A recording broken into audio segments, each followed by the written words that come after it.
ಮನೇನ ಚಿಕ್ಕೋಳಿಗೆ ಕೊಡೋಣ ಅಂತ. ಯಾಕೆಲ್ಲ ಚಿಕ್ಕ ಮಗಳಿಗೆ ಬರ್ಕೊಟ್ಬಿಡು. ನೀನ್ ಕಾಲದಿಂದ ಚಿಕ್ಕ ಮಗಳು ಅಂತ ನನ್ ದೊಡ್ಡ ಮಗಳು ಮೋಸ ಮಾಡ್ದವನಲ್ವಾ ನೀನು?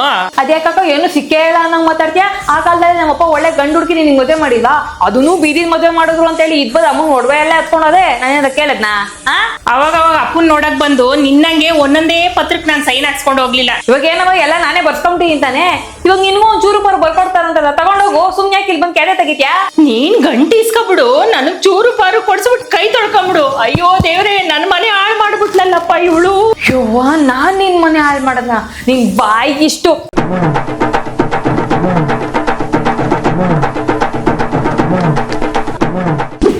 ಏ ಅಣ್ಣ, ನನ್ ಪರ್ಮಿಷನ್ ನಾನು ರೂಮ್ ಕೇಕ್ ಹೋಗಿದ್ದೆ. ನನ್ ಏರ್ಪೋರ್ಟ್ಸ್ ನೀನ್ ಕಲ್ತಾಕೊಂಡ್ಬಿಡೋದೆಲ್ಲ ಬಂದು ಹತ್ತ ಎತ್ಕೊಂಡ್ಬಿಡು. ನಾನು ಎಲ್ಲಾನು ನಿಂಗೆ ಕೊಟ್ಕೊಂಡ್ ಕೂತ್ಕೊಂತೀನಿ. ನನ್ ವಸ್ತು ಮುಟ್ಬೇಡ, ಹೇಳ್ತಾ ಇದೀನಿ. ಇದೇ ಲಾಸ್ಟ್.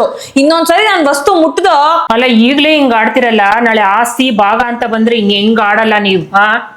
ಅಣ್ಣ, ಆಸ್ತಿ ಅಂದ್ರೆ ಏನು? ಅದೇ ನಮ್ಮ ಹತ್ರ ಇಲ್ದೇ ಇರೋದು. ನಮಗ್ ಗೊತ್ತಿಲ್ದಂಗೆ ಯಾವಾಗಮ್ಮ ಇವೆಲ್ಲ ಮಾಡಿದ್ರಿ? ನಮ್ಮ ಹೊಟ್ಟೆನೆ ಹಿಂಗೆಲ್ಲ ಉರಿಸ್ತೀರಾ?